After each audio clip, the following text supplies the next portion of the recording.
नमस्कार, मैं हूं आपके साथ शिखा चौहान और आप देख रहे हैं इस वक्त पीआरबी। क्या देश के 52वें सीजीआई बिहार गवई से डर गई मोदी सरकार? क्या सुप्रीम कोर्ट के ऐतिहासिक फैसलों को पलटने के लिए लिया गया राष्ट्रपति का सहारा? आखिर क्या है वो सुप्रीम कोर्ट का ऐतिहासिक फैसला जिसे पलटने के लिए सीजीआई को राष्ट्रपति ने भेजा 14 सवालों वाला पत्र? क्या नए सीजीआई के रुख से घबरा रही है बीजेपी सरकार? आइए आप जानते हैं क्या है पूरा मामला इस रिपोर्ट में। देखिए, आज से कुछ महीने पहले सुप्रीम कोर्ट द्वारा एक ऐतिहासिक फैसला लिया गया था और सुप्रीम कोर्ट के उस फैसले में दो जजों की बेंच, जिसमें जस्टिस जेबी पारदीवाला और आर माधवन की बेंच ने जो है इस मामले पर उनकी बेंच ने जो है एक इस पूरे मामले पर एक फैसला सुनाया था। उस फैसले ने बीजेपी सरकार को पूरी तरीके से कह सकते हैं कि हिलाकर रख दिया था। तो चलिए आप जानते हैं क्या था पूरा मामला एकदम विस्तार से। दरअसल ये मामला तमिलनाडु से सामने निकल कर आया था, जहां एंटी बीजेपी गवर्नमेंट है और जिसके मुख्यमंत्री एमके स्टैलिन है। बता दें कि एमके स्टैलिन सरकार ने विधानसभा में 10 प्रस्ताव पास किए, जिसमें तमिलनाडु के गवर्नर आर.एन. रवि ने कई दिनों से जो है उन प्रस्तावों को रोक रखा था। उन्हें वो ना तो स्वीकृति दे रहे थे और ना ही अस्वीकृति दे रहे थे। मतलब ना तो जाने दे रहे थे और ना ही मतलब एक तरीके से रोक के रखा था, ना हाँ ना, ऐसे वाली स्थिति जो है उन्होंने कर दी थी उन प्रस्तावों को लेकर। और आर्टिकल 111 यानी कि 111 के तहत विशेष शक्ति का हवाला देते हुए पॉकेट वीटो में डाल देते थे जितने भी प्रस्ताव थे उनको।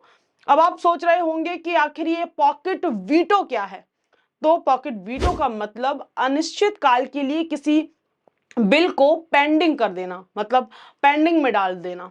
अगर इसे आसान भाषा में कहे तो पॉकेट में डाल लेना। किसी भी चीज को हम पॉकेट में डाल लेते हैं, फिर पड़ी रह जाती है, हमको याद भी रहता नहीं रहता कि बस हाँ पॉकेट में पड़ी है, वैसा मान लीजिए आप इसको।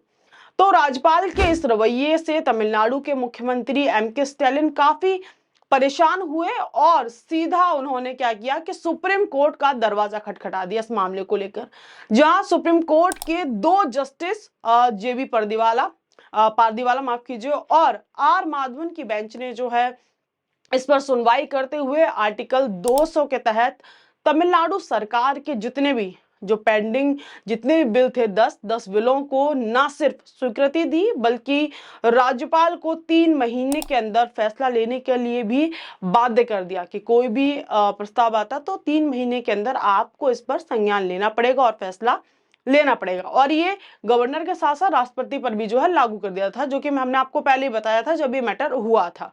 और तमिलनाडु सरकार के सभी बिलों को गवर्नर आर.एन. रवि के द्वारा रोके गए जितने भी बिल थे उनको पूरी तरीके से असंवैधानिक और गैर कानूनी बताया सुप्रीम कोर्ट ने राष्ट्रपति और राज्यपाल के पास जो विशेष अधिकार यानी कि पॉकेट वीटो का जो है उसके होने का भी पूरी तरीके से उसको नकार दिया और कहा कि अनिश्चित काल के लिए किसी भी बिल को रोकने के लिए अधिकार संविधान में नहीं दिया है। ये बड़ी बात सुप्रीम कोर्ट की तरफ से कही गई, जिस पावर का ये यूज करके जो है प्रस्तावों को बिलों को रोकने का काम कर रहे थे, तो सुप्रीम कोर्ट ने सीधा उसको नकार दिया।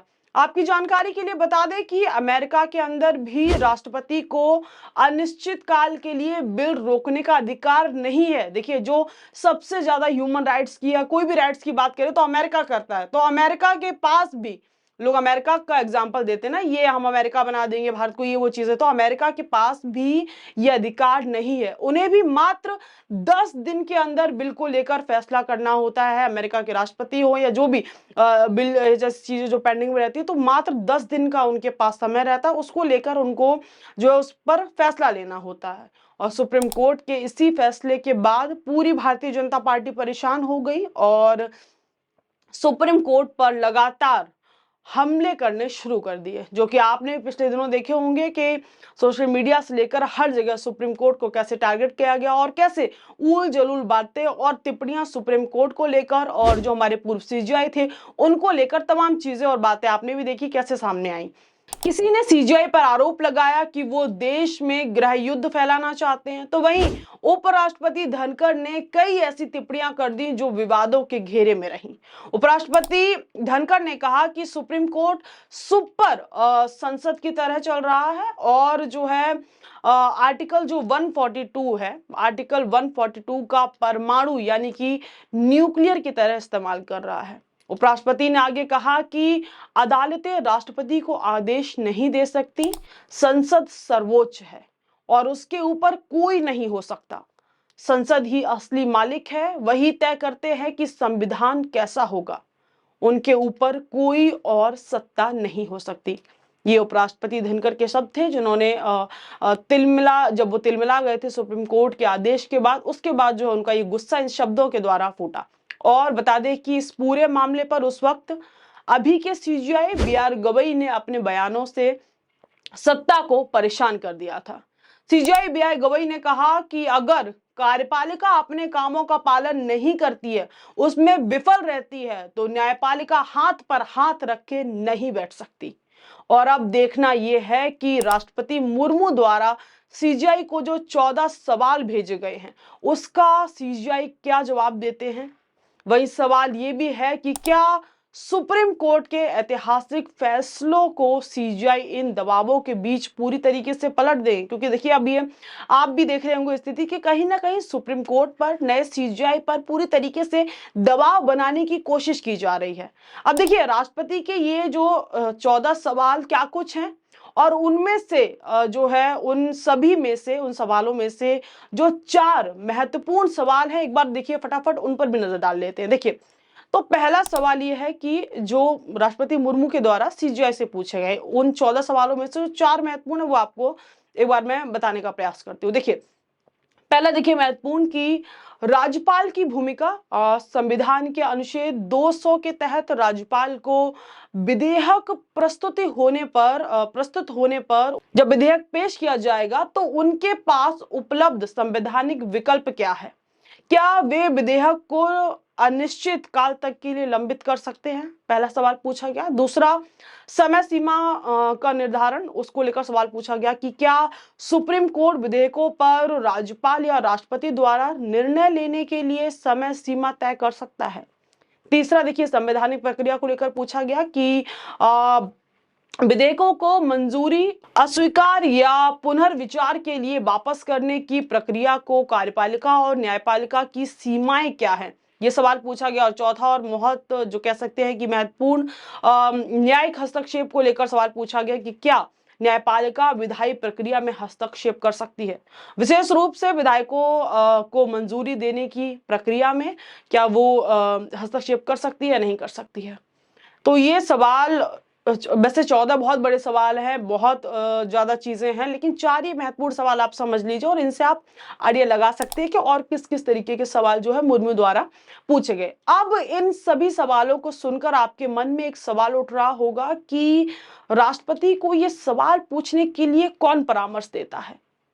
तो आपको बता दें कि राष्ट्रपति को सवाल पूछने का परामर्श सत्ता में मौजूद कैबिनेट के मंत्री देते हैं। जी हाँ, कैबिनेट के मंत्री ही सजेस्ट करते हैं राष्ट्रपति को, जब जाके वो सवाल पूछते हैं।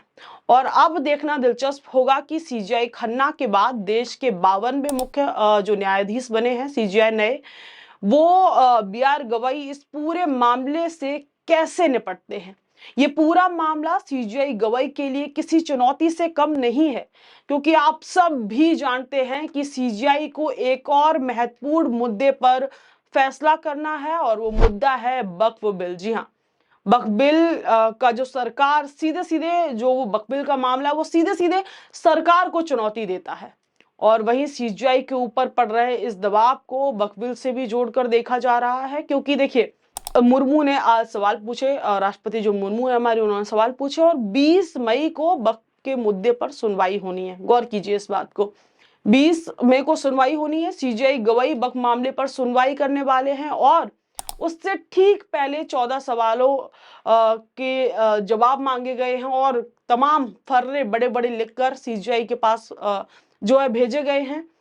और ये जवाब कहीं ना कहीं केंद्र का सीजीआई पर दबाव बनाने की कोशिश बताई जा रही है। लोग जो है चर्चाएं चल रही है, लोगों का कहना है कि ये पूरा मामला कहीं ना कहीं जो नए सीजीआई है उन पर दबाव बनाने की कोशिश है कि वक्फ बिल पर वो सुनवाई करेंगे, उससे पहले कहीं ना कहीं दबाव का माहौल बनाया जा रहा है। अब इस पूरे मुद्दे को लेकर क्या कुछ हेडलाइंस चल रही है और क्या कुछ नई अपडेट है, थोड़ी बहुत क्या कुछ स्टेटमेंट आए हैं, फटाफट से जो है उन पर भी एक बार नजर डाल लेते हैं। तो देखिए यहाँ पर पहली हेडलाइन से शुरू करते हैं। तो पहली हेडलाइन देखिए, और राष्ट्रपति द्रौपदी मुर्मू के 14 सवालों से नए सीजीआई बीआर गवई का सामना, क्या है पूरा मामला। दूसरा देखिए, गवर्नर प्रेसिडेंट के लिए डेडलाइन बनाने पर मुर्मू के 14 सवाल, पूछा संविधान में ऐसी व्यवस्था नहीं, फिर सुप्रीम कोर्ट कैसे दे सकता है ये फैसला। दूसरा देखिए, देश के नए चीफ जस्टिस बीआर गवई के सामने राष्ट्रपति के 14 सवाल, जानिए द्रौपदी मुर्मू ने सुप्रीम कोर्ट से क्या क्या सवाल पूछे, जो कि मैंने आपको बताया इस रिपोर्ट में।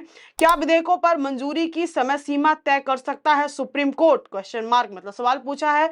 पॉकेट वीटो वाले फैसले पर राष्ट्रपति ने पूछे 14 सवाल। आगे देखिए, इस जब पूरे मामले पर कपिल सिब्बल का जब उपराष्ट्रपति धनखड़ की तरफ से जो बयान आया था सुप्रीम कोर्ट को लेकर, तो कपिल सिब्बल की तरफ से प्रतिक्रिया आई थी, उसको भी एक बार देखिए, सुनिए।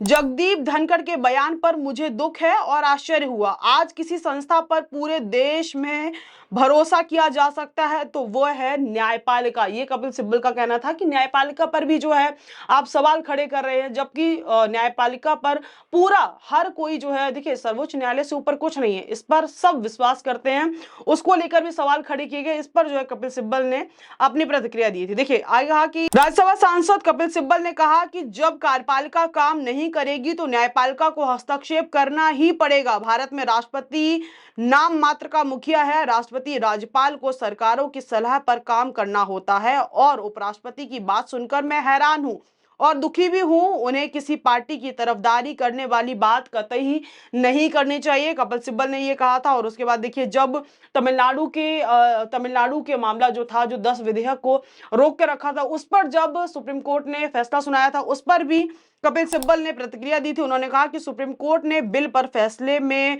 अकारण देरी की गुंजाइश को खत्म कर दिया है, राज्यपालों को निर्णय लेने के लिए 3 महीने का समय निर्धारित है। और जो है उस पर उन्होंने सराहना की थी, सुप्रीम कोर्ट के इस फैसले का पूरी तरीके से जो है स्वीकार किया था और स्वागत किया था। अब देखिए, सुप्रीम कोर्ट के द्वारा जब ये तमिलनाडु का मामला हुआ था तो क्या कमेंट किए गए थे, 2 पॉइंट है उन पर देखिए, उनको हाईलाइट किया गया, वो देखिए।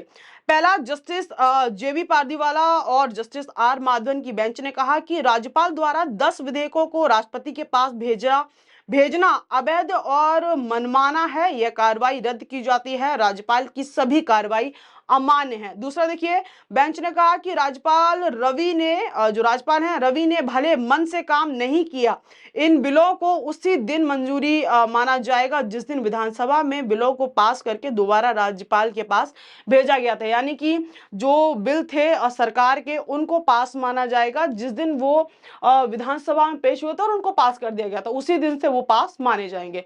तो इस खबर में से इतना ही, लेकिन आपकी क्या राय है इस पूरे मुद्दे पर, कमेंट सेक्शन में अपनी प्रतिक्रिया देना हमें बिल्कुल भी ना भूले। तब तक के लिए मुझे इजाजत, बहुत बहुत धन्यवाद। देखते रहिए PRV।